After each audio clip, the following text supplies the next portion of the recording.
93 FM.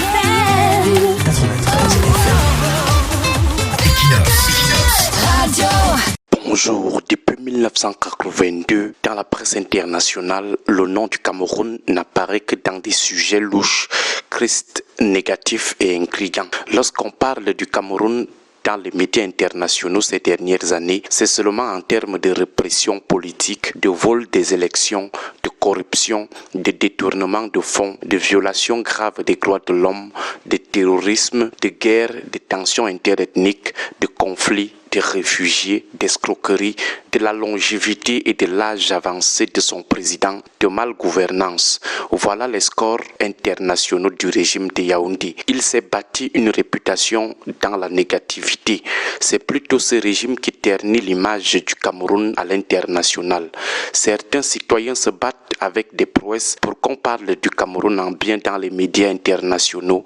Mais curieusement, quelques heures après, le gouvernement va poser un acte ignoble qui va vite éteindre cette prouesse qui était déjà sur le point de faire rayonner l'image du pays. Chaque fois qu'un citoyen camerounais réussit à réaliser un exploit monumental sur la scène internationale, le régime s'empresse de commettre une maladresse institutionnelle ou une arrestation arbitraire qui vient balayer ce capital de sympathie. C'est comme si le gouvernement éprouvait une forme de jalousie envers la lumière et préférait ramener le pays dans l'ombre de ses tripatouillages constitutionnels et de ses lois liberticides. Lorsque vous parcourez les titres des journaux étrangers sur le Cameroun, vous lisez seulement des choses lugubres sur le pays. Récemment, c'était la fraude électorale et la répression sanglante post-électorale. Aujourd'hui, ce sont les tripatouillages de la Constitution et d'autres textes comme le Code électoral. Chaque fois que certaines ambassades ou certains cabinets internationaux nous consultent sur les choses du Cameroun, les échanges tournent toujours sur des histoires tristes.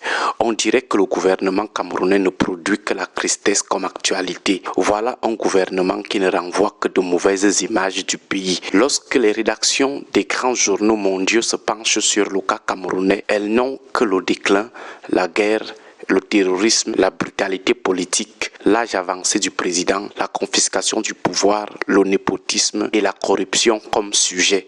Ce ne sont que ces types de sujets que les gens du renouveau savent produire. Ils ne laissent pas d'autre choix aux journaux internationaux. On se souvient du journal Le Monde qui titrait sur le Cameroun comme étant le théâtre d'une fin de règne interminable, ou encore de Radio France Internationale qui s'alarmait de la répression féroce contre les opposants politiques après le scrutin contesté. Les titres de la presse anglo-saxonne comme le New York Times ou le Guardian ne sont pas en reste en soulignant régulièrement le drame humanitaire en zone anglophone ou l'absurdité d'une gérontocratie qui semble avoir oublié le passage du temps. Ce gouvernement ne brille plus que par les ténèbres qu'il génère en alimentant les rubriques relatives à la corruption systémique et au détournement de fonds qui font désormais du Cameroun un cas d'école dans le monde entier. L'image de marque du pays est ainsi devenue le jouet d'un régime qui se moque éperdument de sa crédibilité extérieure tant qu'il maintient son emprise intérieure. La longévité du président Paul Biya est devenue une curiosité médiatique mondiale qui ne suscite plus le respect mais une forme de stupéfaction teintée de sarcasme. On ne compte plus les articles qui s'interrogent sur la capacité d'un homme aussi âgé à diriger un pays aussi jeune et dynamique tout en restant cloîtré dans son palais ou dans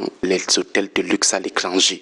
Cette déconnexion est le terreau de toutes les crises car le vide de gouvernance est comblé par des tensions interethniques et une instabilité que le pouvoir semble parfois instrumentaliser pour mieux régner. Le gouvernement camerounais est l'un des plus gros fournisseurs de tristes actualités dans les médias du monde, là où il devrait vendre de l'attractivité et de l'innovation. Aucune action d'éclat positive ne vient jamais de la part de l'ogre de 82. La seule créativité dont fait preuve ce pouvoir réside dans sa capacité à inventer de nouveaux scandales et à produire l'eau sale.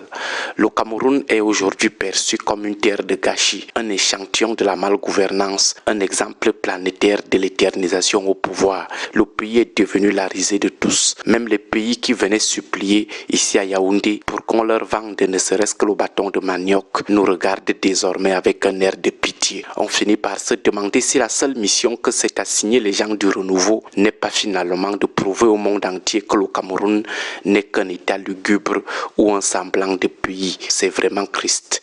Agréable journée à tous. 93 FM.